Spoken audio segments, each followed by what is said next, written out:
The broadcast is now starting. All attendees are in listen-only mode. Welcome, everyone. Welcome to this month's webinar. And first thing before we get started or anything is let's make sure that you can hear me. We hear you. Listen to that. You must have been here before. Thank you, thank you, thank you. Okay. The other thing is that I hold my questions toward the end. And that doesn't mean that if you have a question, you can't just go ahead and write it in. That would be really helpful to us because that would, instead of having a lag, it would allow us to have a couple of questions while other people are getting their act together and maybe formulating a question. So that's the only housekeeping thing there is. Now, let's really, this headline, why can't I stick to my rules when I get in a trade? Actually came last week in a conversation I'm having with a trader. And he said, I can't understand it. I don't understand why I can't do this. I have a plan. I know what it is. I get in, and then all of a sudden stuff starts going on and happening. And before I know it, it's just gone crazy. And when the smoke clears, I see the damage.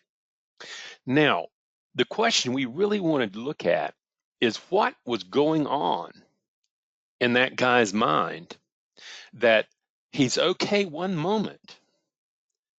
He gets into the trade and it starts taking off, that he would literally have a corrupted mind, loses his mind, and get replaced by a caveman brain, scared or lusting after the big pot. We want to take a look at that. So where we're going to start is this, is that the truth is, the truth is people have no idea what they're stepping into when they step into trading. It's sold. That's kind of like, you all you do is follow these rules and you work with this probability and you can look at all this money. Now, they're not talking about how few people actually make money in trading, but they're really showing you the idea of what you can do. But the thing is you are walking into what I call a mind, M-I-N-D feel. And if you don't know what you're stepping into and what you are activating, when you step into a trade and suddenly you're no longer in control of winning or losing, is that you are dealing with probability and uncertainty. If you do not understand what's going on there, you are going to have serious problems.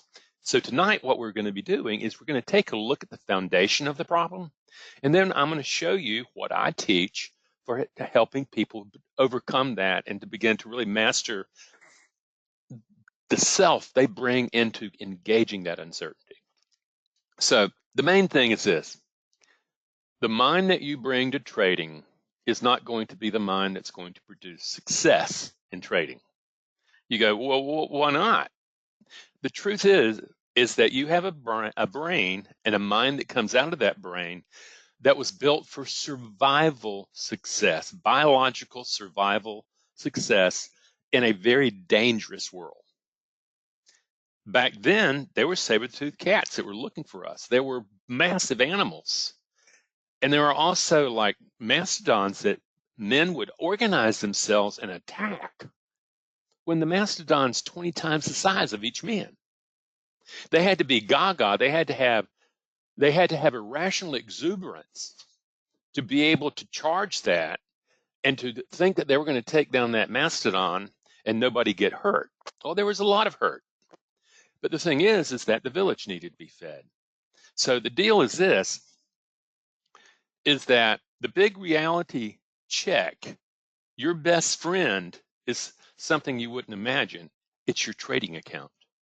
It is going to tell you whether or not your beliefs that you hold about your ability to manage uncertainty, I mean your limbic beliefs, your implicit beliefs. I'm not talking about the ones that you stand in front of a mirror and say, I'm a disciplined trader, blah, blah, blah. No, I'm talking about the ones that actually open up the possibility of the way you're going to perform.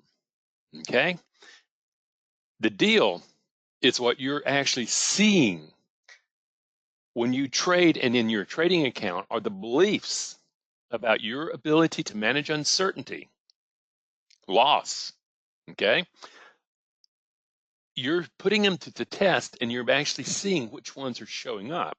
If you happen to have a mind that is built on the belief that, this is just simply winning is just landing on the right side of probability and losing is just landing on the wrong side of probability relative to me, most likely you're going to be okay. But if you're going to have a belief, I got to win, I'm got to make money, I hate losing. If you bring beliefs like that into trading, it's going to blow up in your face. It's amazing, isn't it? So out of this, we're going, well, tell me a little bit about why trading psychology. The reason people come to my webinars and start watching my YouTube videos like all-nighter with them is because they have been successful before, they get into trading, and all of a sudden what they're discovering is something's really wrong, is the mind that they brought truly is not working now. And that trading account is revealing it. The real question is this: are you motivated to change something that evolution has wired in to your genome? That's really the question. So let's take a look at this. First, let's take a look at what really, if you think about trading as a way of system, there's three legs to a successful trader. One is that trading system, your platform. It's got to work. You can't have your platform messing you up and not getting you into trades and holding stuff up. You have to be so intuitive with it, much the way a race car driver is intuitive with driving that big, massive machine. You put me in a machine like that, and I'm probably hurt myself, but they're there. But the thing is, you have the trading system. Then you invest in methodology where you actually build rules that allow you to manage the risk of winning and losing capital. Okay, you do that, and as long as there's no real capital there, you can just. Most people find that after several years of really building their skill sets up, they can almost mint money when there's a reset button, when it's paper trading. Because the truth is, if you are not willing to change the way you interact with that uncertainty, stay in the mode of where you're doing paper trading, where there's no risk. Because ultimately, what we're doing is that the moment that you actually start risking something, you land in trading psychology. How do you manage the mind that you bring into the thing? So what you're seeing is successful trading is trading platform, methodology. That's what everybody learns in the hope of becoming a very successful trader. What's missing is how do I develop the trading mindset that allows me to extract more capital out of the markets than I give back in. That's the trick, and that's why maybe 2% of traders really are consistently profitable and make really good money. 5% is the tops. And so you're looking at it and going, well, what's wrong with me? And it's not you, friends. It's not you. What happens is this graphic pretty much shows that we are carrying instinctual responses to uncertainty from our most distant relatives, not even Homo sapiens, but before then. So you've gotten that moment and you're saying, stop following me. I don't want all this instinctual stuff coming into me as a modern man sitting in front of a computer playing a probability game that the caveman never even understood. Okay? So what happens is we're going to need to say, you bring instinctual survival skills to the table that were useful in the jungle or the African savannas, but are lethal. They're killing you when you trade. And until you come to the moment of saying, what do we do here? Well, we have to re-engineer the trading mind, okay? And a lot of it is just beginning to understand that we're a lot more complex than you imagine. From my view, is that I do not separate your biology, your brain, emotion, and mind at all. I see them as functioning, they're different aspects of the same thinking process. And you have to learn how to say, how do I produce a trading mind? And that falls under emotional intelligence, not cognitive intelligence. You have to develop your mind for trading. And fundamentally, I think what's missing most is the actual courage of saying, I have to change. I see my trading account is steadfastly telling me that the mind that I'm bringing into trading isn't working. And then the biggest one is to actually take responsibility. I remember, this is not your fault. You bring evolutionary psychology that's totally against you becoming a successful trader to the game. And then that same brain grows up in a family system, in a culture, in circumstances, in a community that also ding it up. Because ultimately, your brain is it's really an adaptive organism. And out of that, what happens, this is where it really begins to really focus on, is that, ultimately, this thing you call trading mind is a function between these particular forces right here. The brain, remember, its survival instincts are totally dead set against you risking capital. Not because it's capital, but the caveman brain sees the risk of capital is the risk of life. Completely different games. Caveman has no idea what money is. This biology, you become wired to respond automatically to threats and opportunities. That's what happens. If you have ever overtraded, you jump in, you're responding to opportunity. Oh yeah, there's a mastodon, let me go get it. And then also, all that stuff gets wired into emotions, and we're going to be talking a little bit more about emotions here in a second, because they're not what you think they are. Okay, they just are not what you think they are at all. So we're looking at it and going, oh, okay. And then I get born into a history. Like, for instance, you may be born into a competitive family where it's really competitive. And what happens? You grow up with that competitive mind, and it's done really well for you. It's got you in a good places. You you come to trading, and that competitive mind is going to kill you. Also, you might grow up in a scarcity mindset in a family that says, no, we need to play it safe. Then you get into trading, you can't get in trades. So you begin to see how all this stuff works. You get born into that history, and the real question, it's all glued into a ground to your being. More about that a little later. So now we've gotten this thing where, how do you change this deep-seated belief patterns about your ability to manage uncertainty? How do you do it? How do you do it? Well, first thing, in the process that we teach, we start with learning how to regulate an emotion. Emotions are biological in nature. And when they rev up, they have a process they go through. And unless you learn how to regulate that and calm it down, you're never going to be able to establish a mind that works in probability. Okay? That's at the very bottom of it. Then you're going to have to develop mindfulness, the ability to step back out of thought and to separate yourself from thinking, and to recognize that you and your thoughts are not the same. In fact, in neurobiology, what's said is that, no, you don't even have thoughts. They're having you. They're creating your experience. You're blind to it. You don't have the mindfulness to be able to see that. And you end up bringing a mindless mind that doesn't know how to deal with uncertainty into this trading. Then what happens is, with mindfulness, it's like you can open the door of the mind and look in and start making sense out of all this stuff. And what you're going to discover is that there's an internal dialogue going on in your mind all the time. And you'll hear it. It's criticizing you. It's doing this, that, and the other. There's fear. You talk about fear. Oh my God, I don't want to get in. I don't want to get in. I don't want to lose. Oh my God, what an opportunity. I better take this right now. I hate losing. That thing's out to get me. I'm going to get it. That's the internal dialogue. Okay. Then, fortunately, the fourth piece that we teach is about finding out that we have empowered emotional programs that are embedded in our DNA.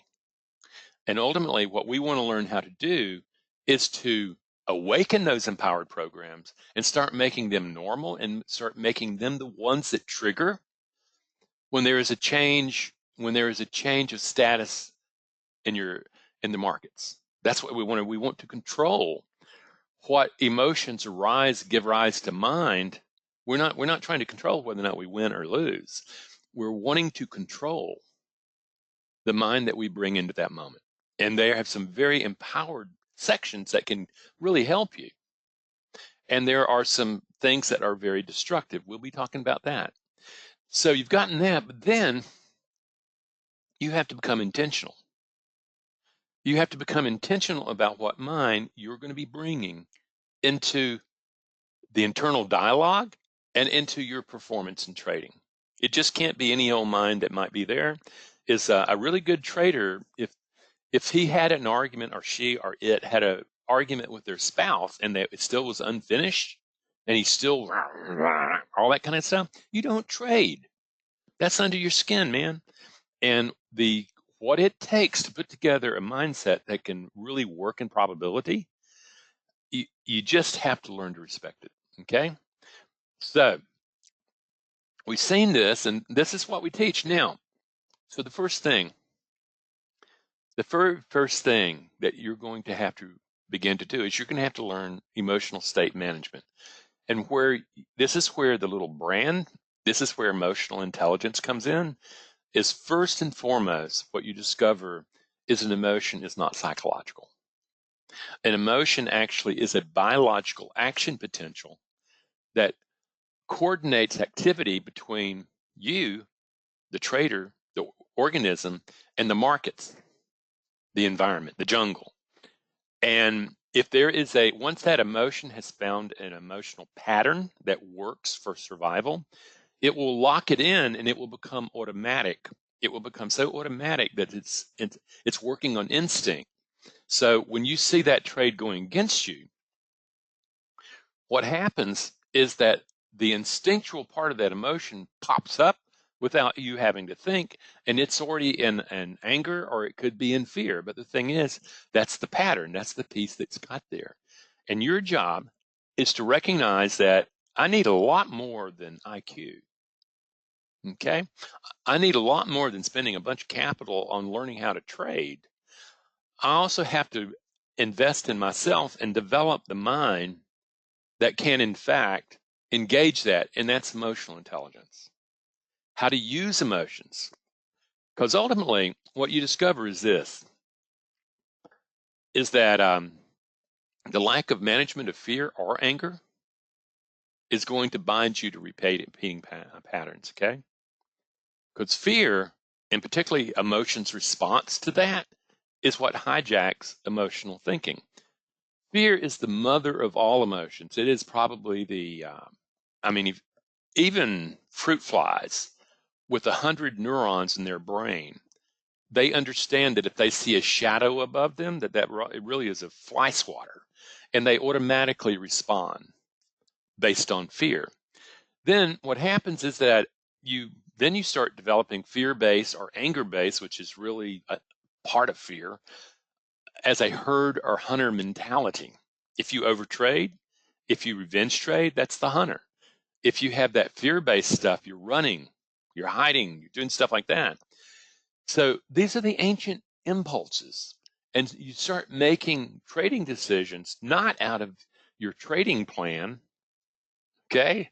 You're making decisions in your trading based on ancient instinctual urges for survival, okay? And what you do out of that is you transfer your hard-earned capital to the 5% of traders who have produced a disciplined and impartial mind when they are subjected to the challenges of uncertainty. So that's what you got. Now, what I also want to do is say, now that we understand what an emotion is, okay? Pop quiz coming up for you. No.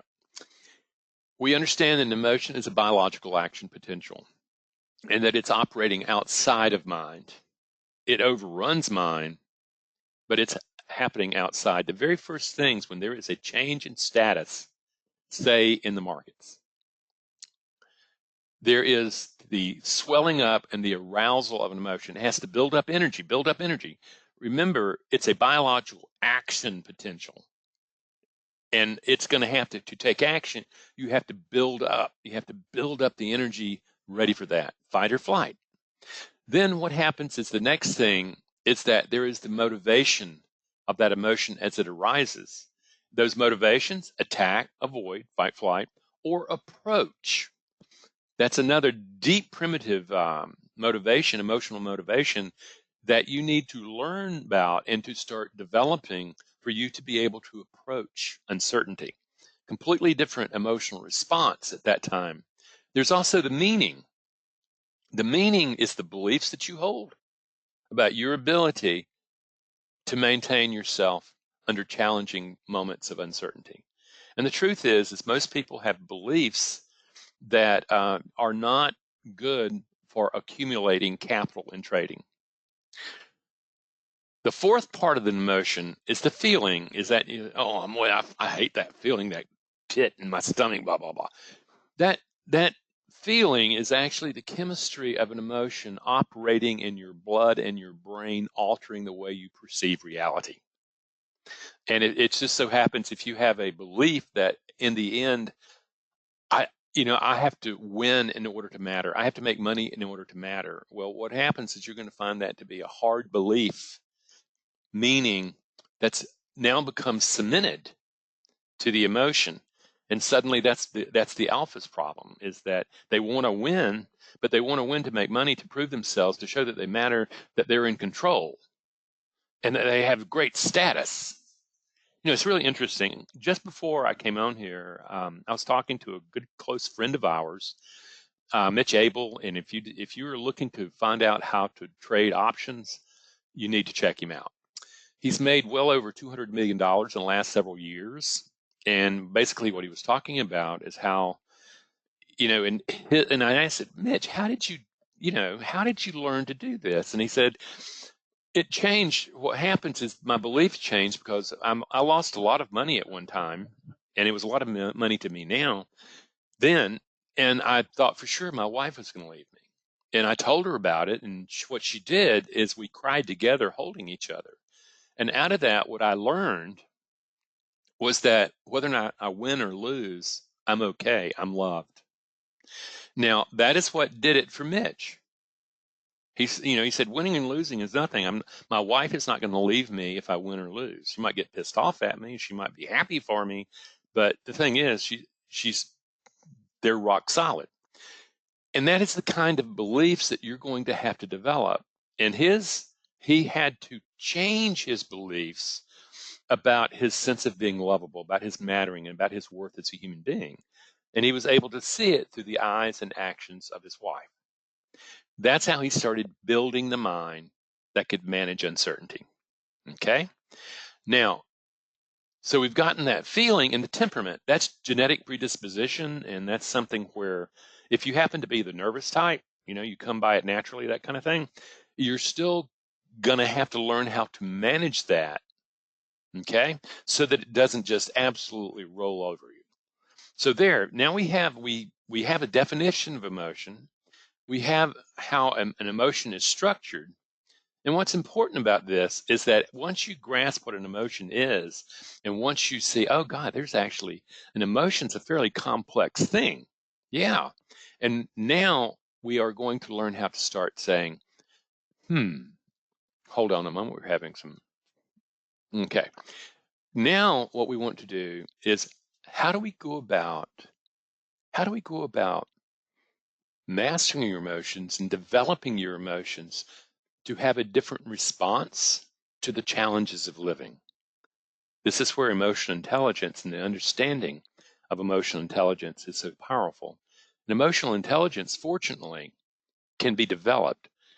Cognitive IQ is pretty much set, but emotional intelligence is learning what makes you tick, and then developing skill sets that allow you to manage yourself under uncertain conditions. So we've gotten that. And so now, what are the skills? Let's take a look at them. The very first skill is emotional regulation. You have to disrupt the arousal of an emotion.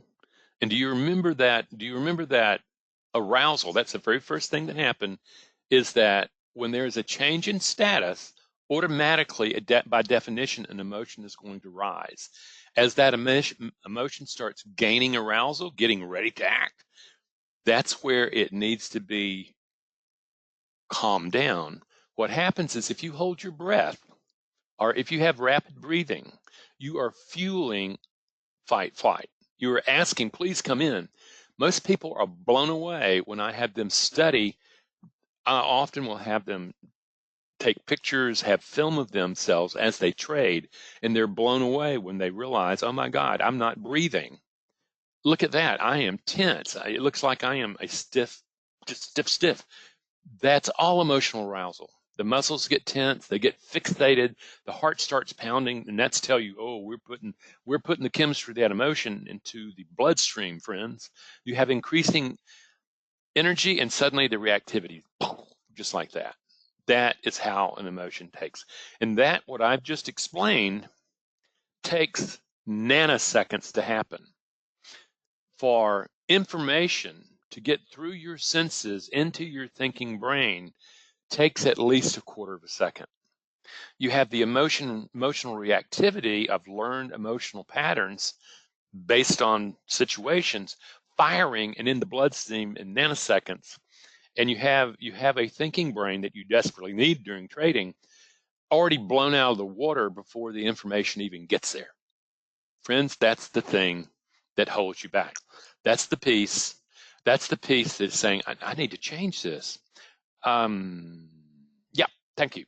So, and what can happen is through your breath, through the way you hold tension, breathing diaphragmatically, using bellows breathing, that's the first thing we teach, is you can calm that impulse down so that it no longer sweeps you away. You're no longer going, what happened? When smoke clears and all the money's gone. You're going, you know something, I've calmed it down, it didn't take over. That doesn't mean the problem's solved, but you've gotten to the door of the mind. To work with mind and the inside of the mind, the thinking mind, is you're going to have to develop mindfulness, the observer of the self, so that you can truly step back out of thought and realize it's not you, which is the first really hard thing. What do you mean my thoughts and I are not the same? That's exactly what I'm telling you. And what happens is that if you look at mindfulness as stepping back out of thought and coming to the recognition that you and your thinking are not the same, it opens up a whole nother world. Well, then you say, well, who am I? Well, the cool thing is this, is that who you really are in quantum mechanics, what you're taught is that you exist as potential. And the observer of that potential, this observer that we were talking about creating, is what gives shape to the potential. There is no you. There is no final you. There is, in neurobiology, what they would say is that your brain is a community of rival emotional programs that are duking it out to control the potential that you are, that becomes fused and becomes the self. Okay? And you're going, oh my God. Mindfulness can allow you to start looking at that and realizing this is the tool for, this is what the tool that you use to actually reconstruct the self. And it becomes the window you look through and recognize, let's find out what makes me, the trader, tick. What do I need to improve about the way he's currently organized to be able to build a better mindset for trading? Because ultimately, here's the deal. In developing this observing self, what happens is this, is that, whoops, there we go. What happens is that, here's an illustration. If you can imagine yourself, you're watching this egg fry, and what you notice is that there is a watcher of that egg frying, and then that whatever beliefs you have, that egg may be, oh, that's a soft, oh, I love that, and we put some grits on that, boy, that would be really good, tasty. Other people would look at that, like my granddaughter, and say, oh, it's got a yolk in it, I don't want to have that. So all of a sudden, two different observers are seeing the potential of that egg very differently.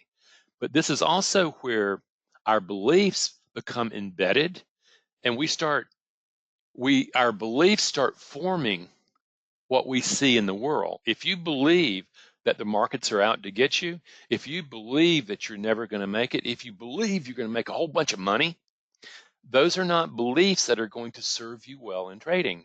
You have to learn how to step back and going, okay, how do I go about, first of all, finding out what makes me tick, okay, so that I can start changing it. That is why you develop the observing self. And what happens is we spend a good bit of time on helping people to develop that faculty of themselves. And all of a sudden, what you recognize, you become an observer of that internal dialogue, of that talk going on inside the mind. You know, all that yakking, all that chatter, that monkey mind. Well, what you're doing is you're slowing it down and you're beginning to say, what is this? Because all of a sudden, what happens is you begin to realize that that internal chatter is actually the internal dialogue that you haven't even noticed was there. There's actually a name for it. It's the difference between noise and substance, and it is telling something. That internal dialogue that's where your emotions, that is where your beliefs are being tied together, and you're listening to them and you're beginning to say, I need to step back out of this and start finding out what is it they're really saying to me. Remember, you're adapted, okay? So it's helping you to begin to say, well, what actually is going on? Now, what do you think you're going to find in there? Well, the very next skill that we teach in our work is that internal conflict inside you. There is what I call an inner critic, and that inner critic is the part of you that judges you. If you've ever heard someone say about you, you're your own worst critic. Well, what you're done is your observer has so fused to the inner critic living within you that all you do is you go, yep, that's right, that's me. When in fact, it's just one organization of potential that you have. And I can promise you, you do not want the inner critic in the mindset that you're bringing to manage uncertainty. That's where the disaster comes in. But that inner critic is in relationship with what is known as, in Jungian work, the orphan. It is that part of the brain that is developing you to survive in the world. And unfortunately for human beings is that, I don't know if you've noticed, friends, but we are all born into a very broken world. Just think about, if you want to take a look at American politics right now, you will see how broken not just we in the United States are, but the world. And we are born into that broken world. And guess what? Your brain's job is to engineer you to survive in that world. And by organizing your potential into that self, what happens is that it gets locked in. And that potential is what starts developing you. And this is where the problem's at, okay?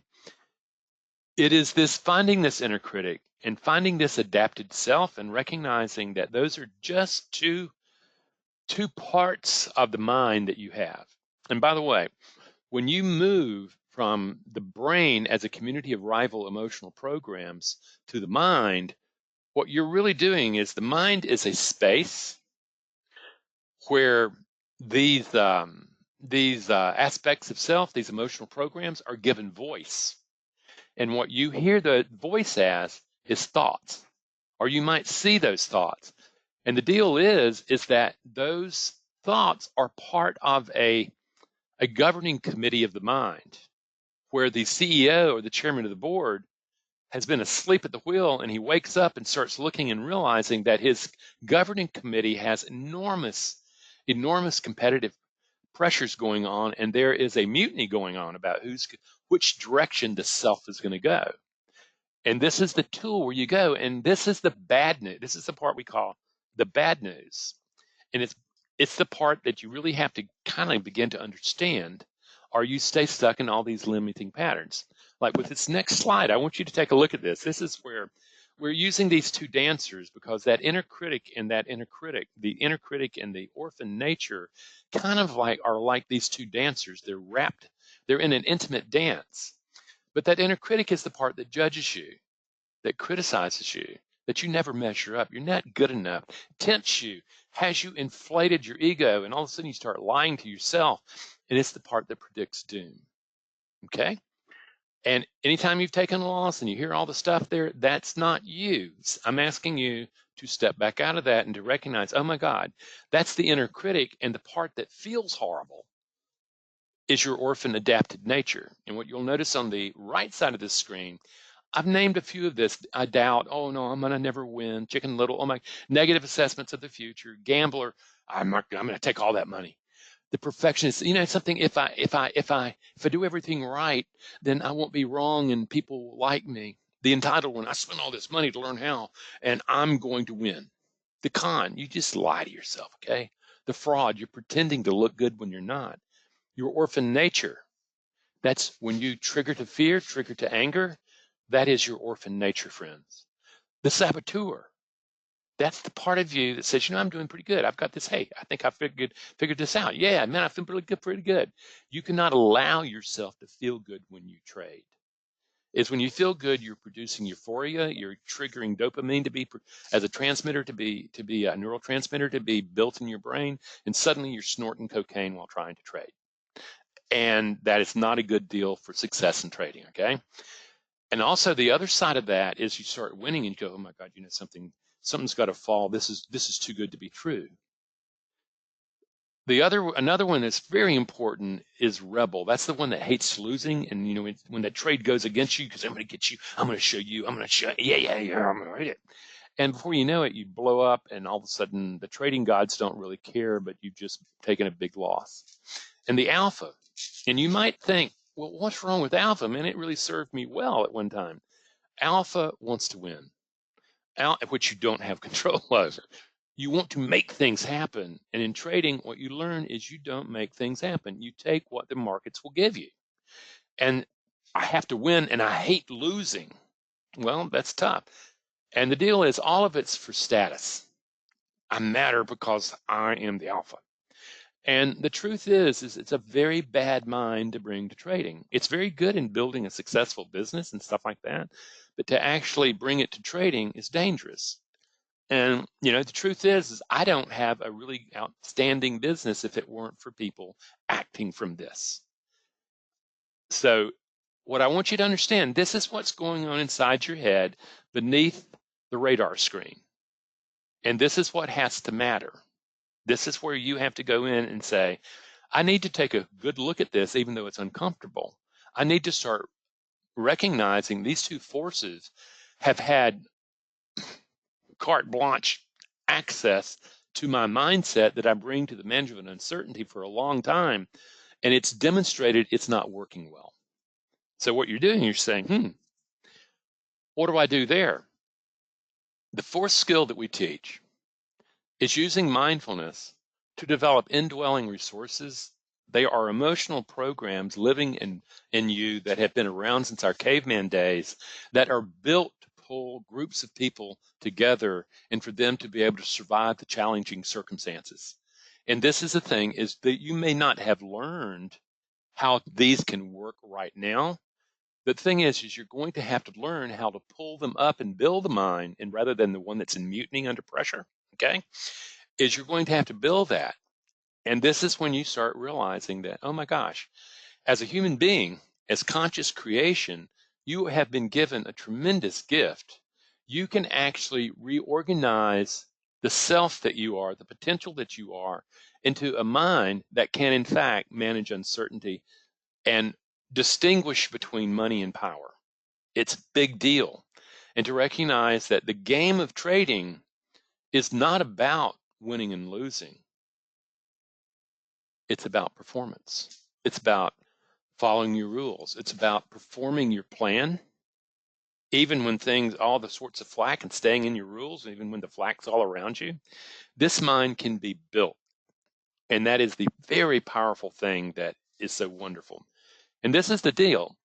What I want you to do is say, recognize that these emotional programs, both the dark side of the internal program or the empowered side, they're there. They are in your genome.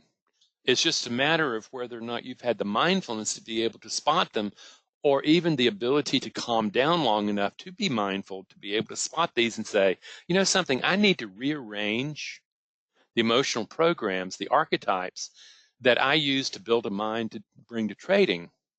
This is the ticket, friends. This is when you, usually this is what happens after about 4 or 5 years. You recognize that, yeah, the skills you have and knowledge, it's just simply the ticket to the game. What you're going to have to do is you're going to have to develop the mind. And most traders that have made that transition say, you know something, 80, 90% of trading really is, it's all psychology. And yet that's the least developed part of people's traders program.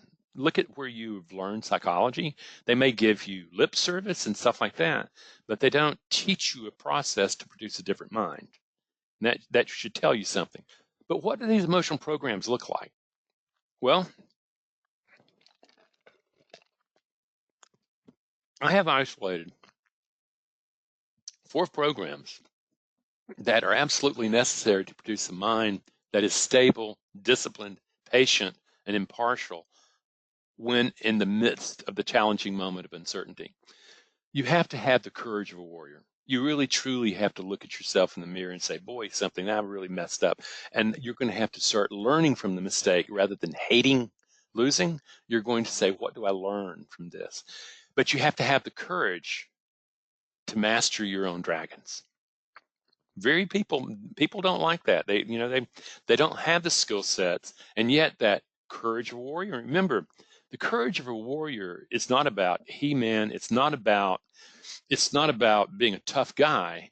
It's about recognizing that the big struggle is never out there. It is in here, and that if you're going to produce mastery of the self, you're going to find those dragons and you're going to master them. And you have to have that warrior instinct. It's in you, it's built into you. But your job is to recognize that, oh, it's the internal war that I need to be developing. I can look buff and all like that. The trading gods really don't care about that. But the struggle to maintain mind under pressure is a different deal. You're going to have to develop the discipline of a ruler. I'm showing George Washington here as a symbolic representation of that. I mean, I want to tell you, George Washington was a very wealthy man. He married the wealthiest woman in the colonies, and then he risked everything. And men had faith in him and would follow him. That's the kind of thing is you have to you have to have the discipline of a ruler to be able to maintain yourself under pressure. All these I'm talking about, these are the symbolic representations that resonate. They speak to me. Okay. And at the same time, we also teach it from memory, where we go in and teach you how to access emotional programs from a way that you have a memory of these things existing. We actually manufacture experience back into memory to be able to access and go, oh my God, I know what that feels like. I can produce the feeling and I can produce the mind that. You also need the self-soothing, the self-compassion of a caregiver. Here shown by Mother Teresa. The thing is, you beating yourself up. Let me ask you guys, has beating yourself up helped you become a better trader yet? No, but at the same time, it's what the inner critic would have you do, and it just beats the problem further down. What you have to have is self-compassion is the antidote to fear. It's not courage. You calm yourself, you soothe yourself. And what happens is compassion also is unique among emotions in that it can take a neural network that's been established, highly myelinated, insulated, and it can tease it apart so that it can be reordered into higher functioning. That's pretty fantastic. If you do those 3 things, if you develop those traits living within you, what happens is you can become impartial. You can have the impartiality, the clear thinking of a sage, represented by Spock here. These are indwelling emotional programs that have been with Homo sapiens forever. And what we're saying is that you can develop these. You can go beyond the self-limiting beliefs of mattering, of not feeling worthy, of feeling inadequate and unlovable, like our friend Mitch was talking about. And you can discover that these pieces are there. You can reorganize it. And out of that, you become, as Nelson Mandela said, you become captain of your own destiny. What you're looking to do is to intentionally build the committee of the mind for managing uncertainty. That's the powerful thing. That's self-mastery. That's not trying to train the subconscious by affirmations and visualizations. What happens is you're going down to your inherent worth. And again, what happens is we also teach how to access that inherent worth that lives within all. Deal is there, but if you don't have access to it, it doesn't exist. And what we're doing is we're learning to wake it up, and we're realizing that life will always be struggle, but you can bring a very different mind than the one you arrived with into the game. That's the deal, friends. And the question is, who's going to populate your committee? And I mean that. Who is going to populate your committee that you bring? Most people go in there and think their mind's just fine and stuff like that, and they get battered. And the deal is do you take that as going, I need to learn from this? Or no, I'm just going to push ahead. If the mind you brought to trading on the left side of this graph, what you're looking at, it's impulsive. You're going to jump at opportunity. You're going to jump at stuff. Fear-based. Oh my God, I've got a profit now. I better take it right now before it's taken away from me. That's the mindset you bring. And that's what I call mindless trading. You're blind to the internal dialogue. You're not managing it. You're just letting it run however it wants to run and thinking that's normal. Well, it may be normal, but it's not healthy. And then what happens though, if you stay mindless, you really stay unaware. You're looking through life through a pea shooter, and you're not looking at the potential that you exist in. And what happens is your adapted voice is going to be reacting from fear or impulse because that's all it knows. All it knows is fight, flight. You're going to have to teach it differently.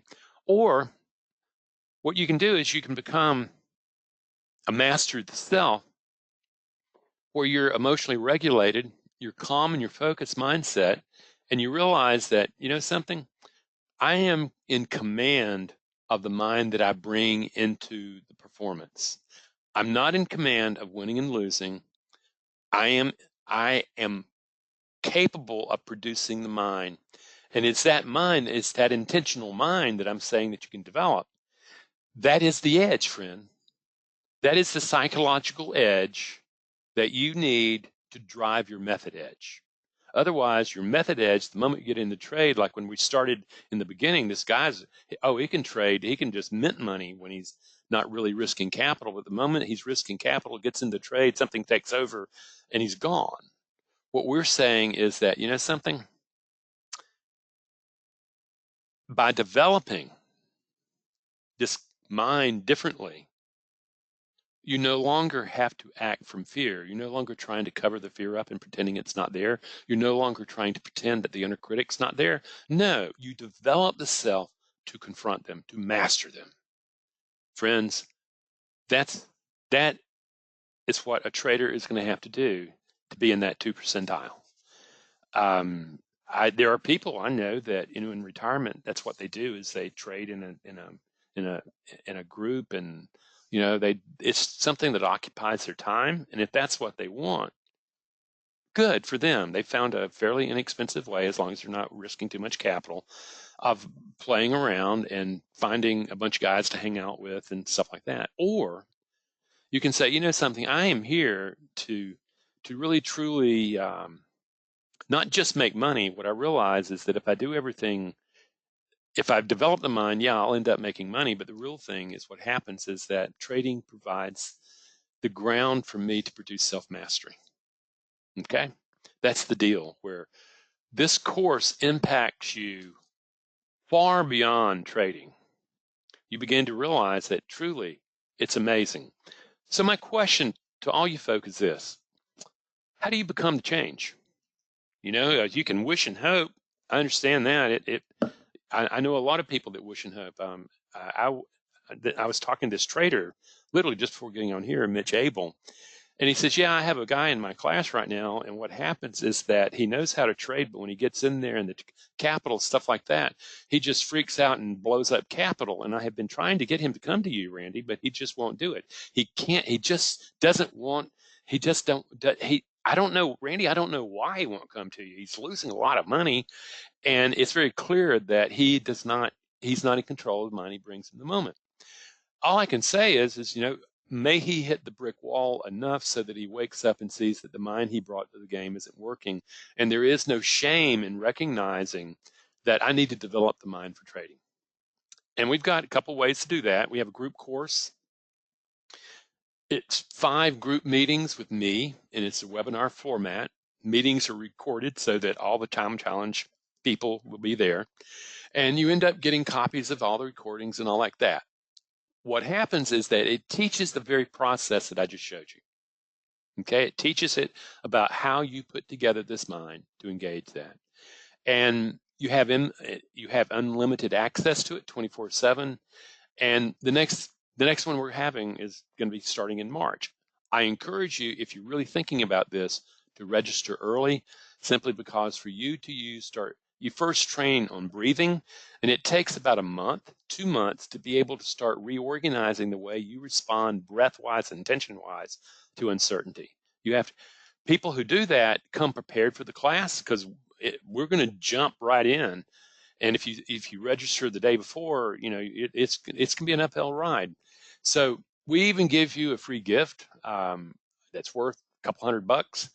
It's emotional regulation workshop, which is a great thing to learn really well before you come to that class. So come to the website, take a look. Okay. Now, and also it can be broken down into 5 payments. Okay. The individual course is highly intensive. It's comprehensive. It's personal, and you really get into the way that brain and mind have been organized. Okay, and you really get down into where the core beliefs are, and beginning to challenge them and saying, something, I get it. These are the core beliefs about my mattering, my worth, my lovableness, and my adequacy. Where this is where we're changing those on a highly personal level. Powerful course, okay? So, and that comes it comes with 10 sessions with me over 3 to 4 months, and it's basically a graduate level multimedia course. It's powerful. Now, my question is, do you have any questions? Would you please share Mitch's, what is Mitch's website? Yeah, I will. And what happens is it should be just, let's find out what he's asking. Would you please share Mitch's information? Yeah. I mean, if you put in Mitch Abel, yes, he has a website. And if you just type in Mitch Abel, you'll get to him. Okay. But concurrent, he has a convoluted name for his company. Yeah, and we'll put that there. How is the group course different? Basically what happens is that the group course, you're working with, there are usually 25, 30 people in the class, and your access to me primarily is during those hour units. I'll do some email and stuff like that, but you're not going to be having one-on-one time with me, okay? And the what I'm teaching is are the fundamental skills that you need, but in the individual course, there's a lot more there. In the individual course, the main thing is you have 10 sessions on Zoom with me over a period of 3 or 4 months. And most people that choose the individual courses, Randy, look, I've been looking for the teacher, you, for a long time, and I look at it and going, I want you to teach me. So there you go. Now, the deal is that the materials are kind of the same. They're more polished and stuff like that in the individual course. Oh yeah, the deal though is it's an incredibly personal experience. Okay, there you get into the very depth of learning how to look at the dragon and to master the dragon. And there, by the way, there is the address of Mitch's investments current. And he called me today simply because he said we finally have gone live. He's revamped his website and stuff like that, and he's a very good instructor. He's an options trader though. Okay, that's the deal. So, can participant of DSM have 1-to-1 10-minute? No, no. That's not. Look, when you start having 25, 30 people and they can have all 10 minutes, my time gets burned down. The deal of the original intent of the group course was trader trainers were coming to me and says, Randy, our guys can't afford your individual stuff. We need something that we can give them and maybe less contact with you, but they need the core skills that you're teaching. And what I did is I put together the core skills. And I mean, the skills are there and they're learnable, but the thing is that time is pretty precious here. We have been very blessed to have lots of interest and lots of clients, and we have to manage my time. So how DSM course differ? I think that's it. And by the way, David, I'm going to plug David here too. I like Mitch too, but Mitch is a options trader. David Dubay is one of the better. He's from the old school. He survived into computerization. He has all the trappings of being a very successful trader, and he also teaches. And David, if you'll write in the name of your company, I think these guys ought to know. David is a guy that I would trust with my life. And he's also one of the traders, when you get around really highly successful traders, they're a little weird. And what happens is, what I like about David Dubay is he's a great guy. Okay. So I would encourage both those are the two guys that I now recommend is David Dubay for the rest of trading and Mitch for what he does. The key is they're both long histories of being uber successful in trading, and they love teaching. Okay, so that's the deal. Okay, there's David's thing. It's Polaris Trading Group, and like I said, he's a great guy. I cannot recommend him more highly. So, but what I want you to notice is you're going to think, if I find the right teacher, I'm going to learn how to do this. Okay. What I'm saying is these are two of the better trainers around, and they have shown that they really truly know how to trade and done it on a large scale, and they can teach really well. Okay. The deal is you still have to get down, and you're going to have to build a mindset that can take what they teach and make it actionable in trading. Okay. That's the deal. So you've gotten two great traders to look at, and I wish you well no matter what happens. And if I can help you, I'd be happy to talk to you and see where we go from there. Take care. I've had a great time.